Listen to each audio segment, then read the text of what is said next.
Micro economics. See micro economics हमने पहले discuss कर लिया था। माइक्रो यानी छोटे से यूनिट के ऊपर अगर हम डील करते हैं छोटे से यूनिट से, जैसे individual price, individual consumer, individual producer, individual firm, तो वो माइक्रो इकोनॉमिक्स होता है। बट नेशनल लेवल पे अगर हम करते हैं जैसे अनएम्प्लॉयमेंट, इन्फ्लेशन, अगर बड़ी बड़ी प्रॉब्लम्स के ऊपर अगर हम ये देखते हैं तो वो हो जाता है macro economics. Macroeconomics is the branch of economics which analysis the entire economy. ये पूरे एंटायर इकोनॉमी के ऊपर से डील कर दिया। ठीक है, macro economics is the branch of economics which analysis the entire economy. ठीक है, पूरे इकोनॉमी को ये करता है, डील करता है। That is called macro level economics. It deals with the total employment, national income. देखो यहाँ पे इंडिविजुअल एम्प्लॉयमेंट, इंडिविजुअल इनकम नहीं देखा जाता। यहाँ पे क्या देखा जाता है? टोटल एम्प्लॉयमेंट, सारे लोगों का मिला के। ठीक है, total employment, national income, national output, total investment, total consumption, total savings, general price level, interest rate, inflation, trade cycle, business fluctuation, etc. Thus, macroeconomic is the study of aggregates.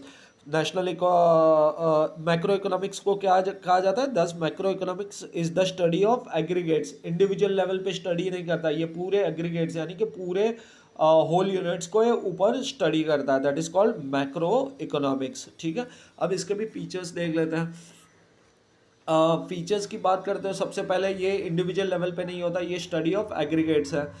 Study of aggregates, macro economics deals with the study of economy as a whole. It is concern with the aggregate concept such as national income, national output, national employment, general price level, business cycle, etcetera. अभी हमने आगे meaning में पढ़ा था। फिर income theory, income theory की बात करें तो क्या आएगा? मैक्रो इकोनॉमिक, वहाँ पे माइक्रो इकोनॉमिक्स में प्राइस थियरी थे। ठीक है, क्योंकि इंडिविजुअल लेवल पे हो रहा था, यहाँ पे नेशन नेशन लेवल पे होता है, बड़े लेवल पे हो रहा है, तो यहाँ पे इनकम थियरी होती है। Macro economic studies the concept of national income, it's different elements, method of measurement and social accounting. Macroeconomics deals with the aggregate demand and aggregate supply, total demand and total supply national macroeconomics level पे होती है। It explains the causes of fluctuation in the national income that leads to business cycle, that is inflation and deflation। देखो, inflation पूरे nation wise होता है, deflation पूरे nation wise होता है। ठीक है, तो ये इनकम थियरी में आता है एंड ये मैक्रो इकोनॉमिक्स का पार्ट है। फिर है जनरल इक्विलिब्रियम एनालिसिस। वहाँ पे था पार्शियल इक्विलिब्रियम, एक छोटी सी यूनिट के ऊपर हम स्टडी करते हैं, पर ये पूरे यूनिट को कवर करता है। सो ये जनरल इक्विलिब्रियम एनालिसिस है। Macro economics deals with the behaviour of large aggregate and their functional relationship. General equilibrium deals with the behaviour of demand, supply and prices in the whole economy. ठीक है, ये general equilibrium है। अगर distinguish में पूछा जाए तो macro economics में जनरल इक्विलिब्रियम एनालिसिस आता है एंड माइक्रो इकोनॉमिक्स में पार्शियल इक्विलिब्रियम एनालिसिस आता है। ठीक है, फोर्थ पॉइंट है interdependence. Macro analysis takes into account interdependence between aggregate economic variables.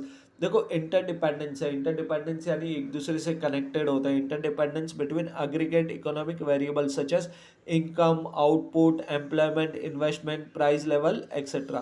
For example, changes in the level of investment will finally result into changes in the level of income, level of output, employment and eventually the level of economic growth। ये सारे एक दूसरे से interdependence है, एक दूसरे से directly link है। हाँ, the next point is lumping method. जैसे वहाँ पे माइक्रो इकोनॉमिक्स में स्लाइसिंग मेथड था, जैसे एक पूरा एप्पल है उसे आप छोटे छोटे पीस में कन्वर्ट कर दो और उसके एक छोटे से पीस को लेकर उसके ऊपर अगर उससे डील कर रहे हो या उस पर रिसर्च कर रहे हो तो वो हो जाता है माइक्रो इकोनॉमिक्स। बट जब मैक्रो इकोनॉमिक्स की बात आती है तो हम पूरे यूनिट को कवर करते हैं, तो इसीलिए यहाँ पे पॉइंट होता है lumping method. Lumping method is the study of the whole economy rather than its part. किसी छोटे से पार्ट को कवर नहीं किया जाता, यहाँ पे पूरे एक साथ पूरे यूनिट को कवर किया जाता है। ठीक है, according to professor Boulding, forest is an aggregation of trees but it does not reveal the properties of an individual tree. यहाँ पे इंडिविजुअल ट्रीज की प्रॉपर्टीज को नहीं देखा जाता, यहाँ पे पूरे फॉरेस्ट को कवर किया जाता है। ठीक है, this reveals the difference between micro economics and macro economics. अब क्लियर हो गया? Growth model. Macro economic studies macroeconomic studies various factors that contribute to economic growth and development. It is useful in developing growth model. This growth model are used for studying economic development. For example, Mahalanobis growth model emphasize on basic heavy industries. ये इनका एक growth model है. The next point is general price level. Determination and changes in general price level are studied in macroeconomics. General price level, इसमें क्या बताया जाता है? Determination and changes in general price level are studies in macroeconomics. अगर price कोई छोटे से price में चेंजेस होता है तो उसकी इम्पैक्ट क्या होती है वो बताया जाता है. General price level is the average of all prices of goods and services currently being produced in the economy. अगर जनरल यानी कि सारे प्रोडक्ट्स के जो प्राइस लेवल होता है उनके अंदर जो चेंजेस होती है उसकी एवरेज ली जाती है. यहाँ पे इंडिविजुअल लेवल पे नहीं होता है, सबकी एवरेज लेके उसका टोटल करके देखा जाता है. And the last point is policy oriented. According to Keynes, macroeconomics is a policy oriented science.